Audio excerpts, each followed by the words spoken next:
Hey guys, आज एक बार फिर हम संविधान लेकर आपके बीच उपस्थित हैं। आज के संविधान का विषय है राज्य विधानमंडलों में साधारण प्रक्रिया, अनुच्छेद 208। यदि आप चैनल में नए हैं तो चैनल को सब्सक्राइब करें, वीडियो के अंत तक बने रहें और कमेंट बॉक्स में कमेंट करके बताएं कि आपको यह वीडियो कैसा लगा। हमारा प्रयास है कि हम आप तक संविधान को पहुंचाने की कोशिश कर रहे हैं। आप तक संविधान पहुंचे और संविधान की अच्छी जानकारी हो, क्योंकि संविधान को जो लोग कानून का पुलिंदा समझते हैं वह यह भी जान लें कि जीवन में बहुत आवश्यक है संविधान। संविधान की जानकारी होना ऐसे समझें जिस तरह से हमारे लिए प्रतिदिन भोजन की आवश्यकता होती है। यह हमारी सुबह से शाम तक की गतिविधियों को किस तरह से प्रभावित करता है, यह भी हम संविधान वाचन के बाद ही समझ पाएंगे। तो बिना देर किए हम संविधान के संबंध में अध्ययन करते हैं। साधारण प्रक्रिया। साधारणतया प्रक्रिया ये राज्य के विधानमंडलों में किस तरह से होती है, अनुच्छेद 208 में अच्छी तरह से हम जान सकते हैं। अनुच्छेद 208 के जो खंड हैं वह 3 खंड हैं। तो प्रक्रिया के नियम, पहला खंड कहता है कि इस संविधान के उपबंधों के अधीन रहते हुए राज्य के विधानमंडल का कोई सदन अपनी प्रक्रिया, अपने कार्य संचालन के विनियमन के लिए नियम बना सकेगा। खंड 2, जब तक खंड 1 के अधीन नियम नहीं बनाए जाते हैं तब तक इस संविधान के प्रारंभ से ठीक पहले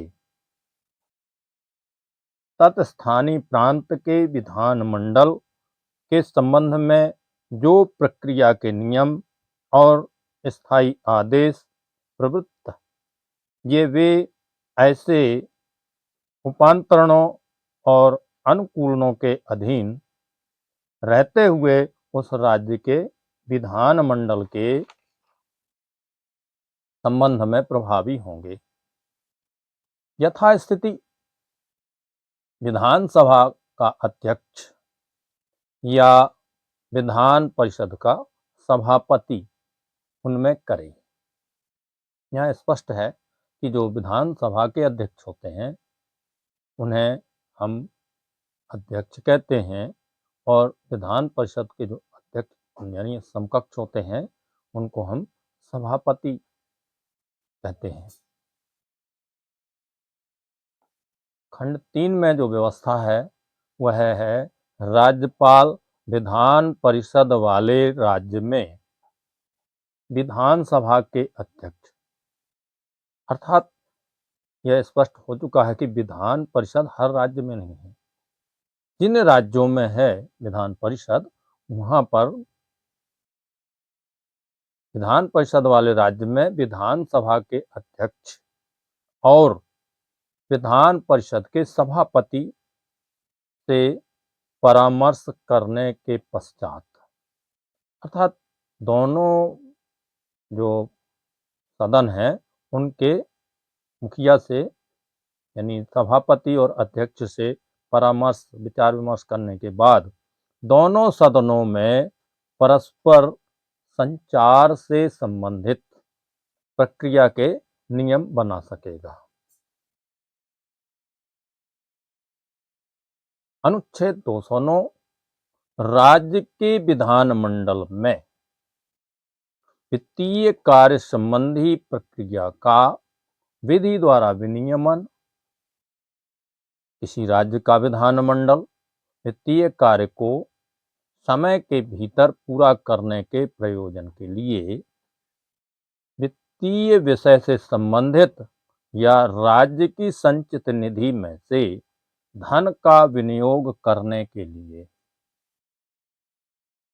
किसी विधेयक से संबंधित राज्य के विधानमंडल के सदन या सदनों की प्रक्रिया और कार्य संचालन का विनियमन विधि द्वारा कर सकेगा तथा यदि और जहां तक इस प्रकार बनाई गई किसी विधि का संबंध अनुच्छेद 208 के खंड 1 के अधीन राज्य के विधानमंडल के सदन या किसी सदन द्वारा बनाए गए नियम से या उस अनुच्छेद के खंड 2 के अधीन राज्य के विधानमंडल के संबंध में प्रभावी किसी नियम या स्थायी आदेश से असंगत है तो और वहां तक ऐसा उपबंध प्रभावशाली होगा। आइए अनुच्छेद 210 में देखते हैं क्या व्यवस्था है। यह थोड़ा सा हटकर है, इसमें भाषा के संबंध में है। विधानमंडल में प्रयोग की जाने वाली भाषा। इसमें अनुच्छेद 210 में दो खंड हैं।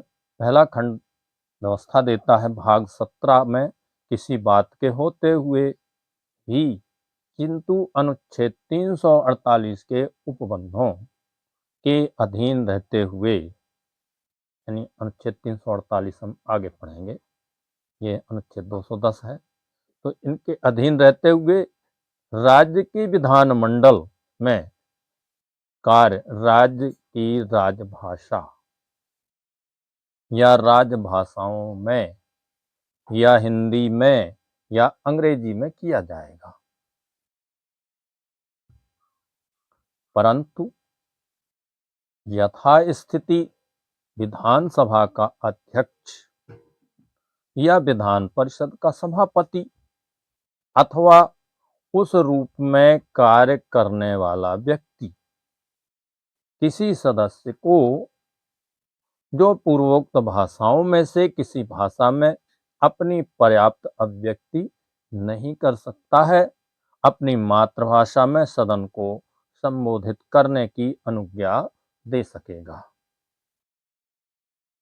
यह बहुत महत्वपूर्ण बात है। खंड 2 में जब तक राज्य का विधानमंडल विधि द्वारा अन्यथा उपबंध न करे तब तक इस संविधान के प्रारंभ से 15 वर्ष की अवधि की समाप्ति के पश्चात यह अनुच्छेद ऐसे प्रभावी होगा मानो या अंग्रेजी में शब्दों का उसमें से लोप कर दिया गया हो। परंतु यहाँ पर पाद टिप्पणी 1 और 2 है। हिमाचल प्रदेश राज्य अधिनियम 1970 1970 का 53 की धारा 46 द्वारा 25/1/1971 से अंतः स्थापित।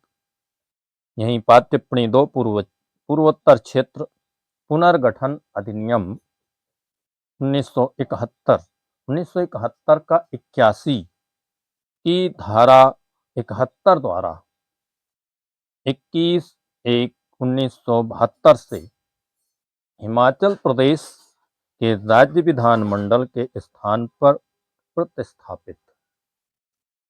आगे क्या है इसमें?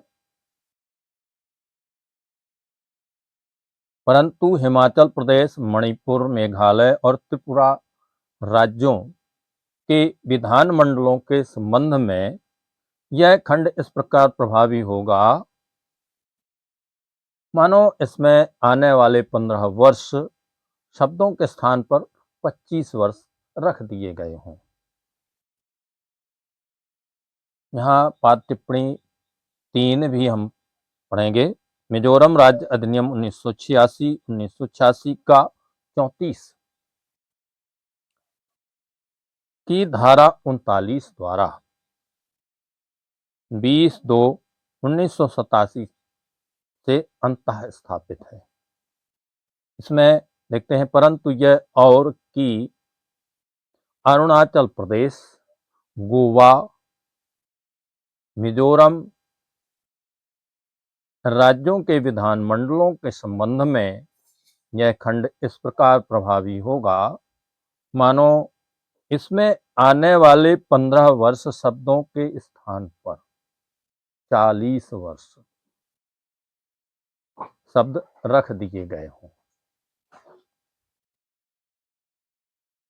अनुच्छेद 211 विधानमंडल में चर्चा का निर्बंधन में उच्चतम न्यायालय या किसी उच्च न्यायालय के न्यायाधीश के किसी न्यायाधीश के अपने कर्तव्यों के निर्वहन में किए गए आचरण के विषय में राज्य के विधानमंडल में कोई चर्चा नहीं होगी। अनुच्छेद 212 में न्यायालयों द्वारा विधानमंडल की कार्यवाहियों की जांच न किया जाना। यहाँ पर खंड 2 है। पहला खंड राज्य के विधानमंडल की किसी कार्यवाही की